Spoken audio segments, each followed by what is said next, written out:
Hello again, whiskey friends. Thanks for joining me, everybody, for another whiskey review. I am quite excited to talk about today's bottle. Today's bottle comes from an independent bottler that I have been getting into more and more over the course of 2024. Did a review on this brand earlier this year, if you're paying attention, and we're going to highlight another one of their bottles right now. The exciting thing about this is this bottle is still available on their website, so I guess it's a little bit of a sleeper still. So you'll get the inside track if what I have to say intrigues you at all. So thank you for joining me today, whiskey friends. Let's kick off the show.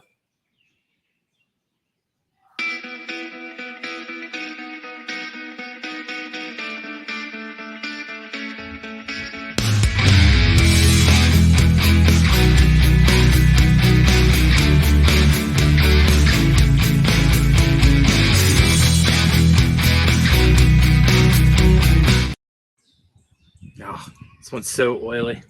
So we go over that there. If you can see that. Yeah, look at that. It's going to be some fun to go through here. So what we're going to go through today is something that has somewhat been one of the brands that has helped define my year in 2024 thus far, but it's also sourced from the brand that I'm talking about, and an independent bottler did something else with the distillate to make it unique.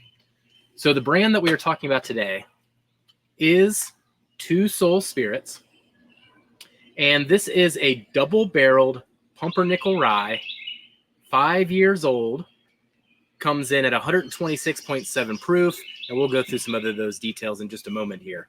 But what this essentially is a sourced barrel from Middle West Spirits. Middle West Spirits is a brand we have been talking about all year long. I have gotten the opportunity now to try about 4 or 5 single barrels of Middle West pumpernickel rye. They have all been significantly different to the point where there is this entire spectrum of flavors that could come out of any given single barrel with this brand. And going to have the opportunity, I think, to help on a pick later this year. So this is a good homework assignment for me to learn what this brand is capable of.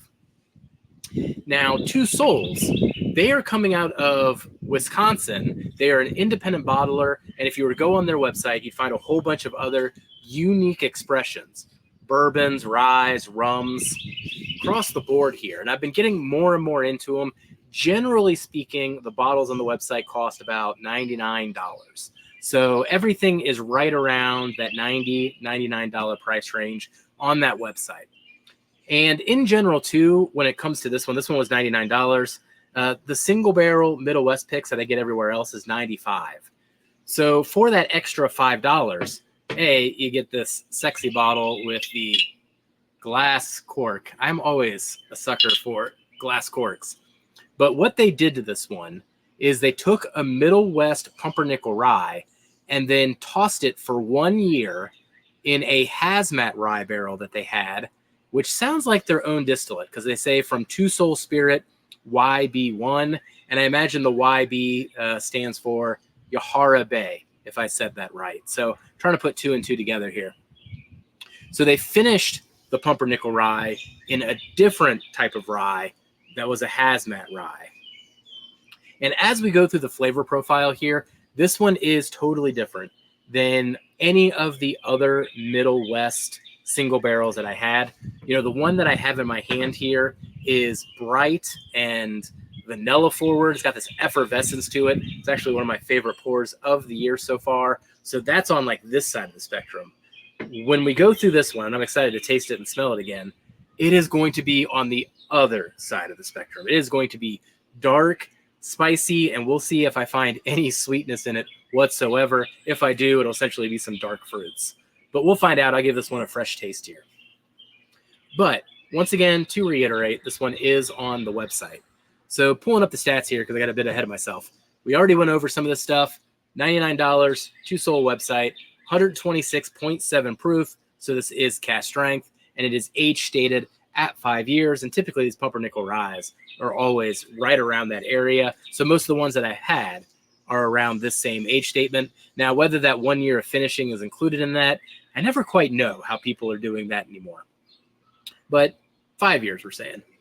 So let's go through the nose, the palate, and into the finish, and then we will talk about the final scores.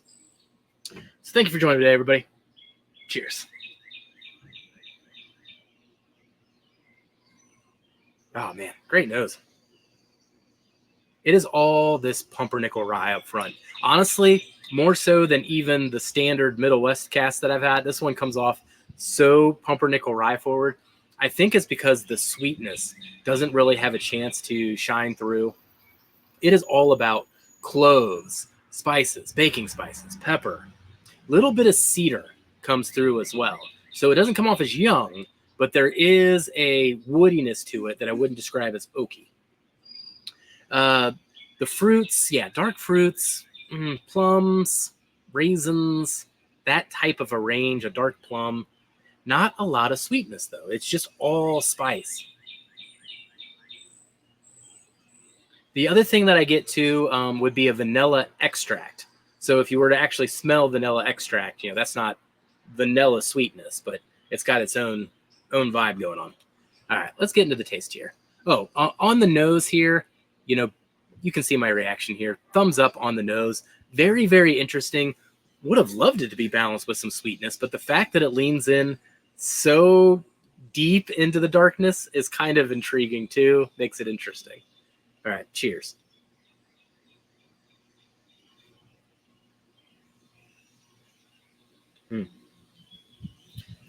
Nice, thick, oily mouthfeel. Woo. Man, that's spicy on the finish too. Up front, getting a lot of cinnamon, getting that clove again. Brown sugar, so there's a little bit of sweetness there. The pepper comes through. But really, you do have this blend of more of that darkness still compared to the sweetness. Even has a sensation to go with that oily, rich mouthfeel, almost like brown sugar that has been sauteed with some butter, and then it gets that extra darkness to it, so that sweetness isn't the characteristic. It's more savory, I guess. Wave of, I would say, apples, little hint of apple, berries type of thing. So the fruits do lighten up compared to what I said on the nose when I was describing the plums and the raisins. But the thing that sticks out to me on the palate is the fact that, once again, this is a spicy, dark, rich bourbon with some sweet and fruity undertones. All right, so when it comes to the palate here, I'm going to go thumbs up. Debated 2 thumbs up. Really a big fan of, say, the mouthfeel, but flavors, I don't know. I don't know if I'm missing the sweetness or not. It's like I love it, but maybe I'm missing the sweetness. Let's go into the finish.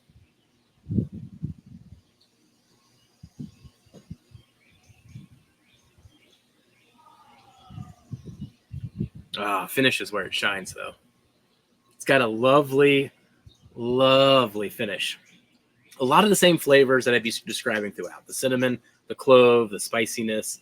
Pumpernickel rye comes back that we were getting off the nose. I mean, it really comes through on the finish more so than it did on the palate. So you got that heavy spice. It does start balancing itself out, though, with this very soothing, creamy, and sweet vanilla. So not vanilla extract, like I was saying before, but more of a sweetness with that vanilla. And it ends on a bright note, too. So that vanilla is kind of what lingers at the end, maybe with just a little bit of the rye spice. So it takes you on that nice ride, and it does end brighter. There's a light at the end of the tunnel of all of that darkness. All right, one more sip, see if I find anything else.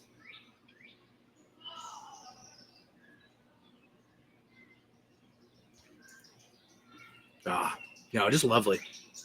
Now, interesting thing, too.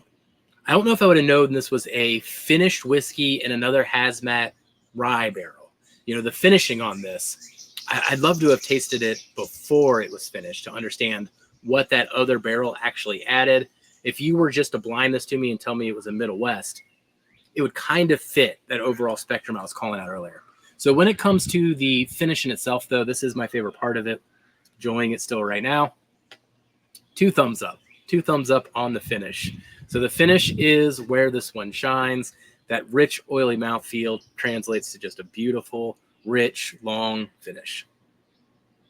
So then to summarize all this, breaking it down into 3 scores here, the flavor score, experience score, and the value score, gave the flavor score an 82.5, experience score an 84, and the value score a 90. So rated pretty consistently between 8s and 9s on most of the metrics that go on behind the scenes. So then that gets summarized as an 84 out of 100, which just squeaks in then to the top 10 of the year so far, ranking 9 among 29 reviews done so far this year. So pretty good standing, but it'll be hard to hold on to probably top 10 status as we get to the second half of the year.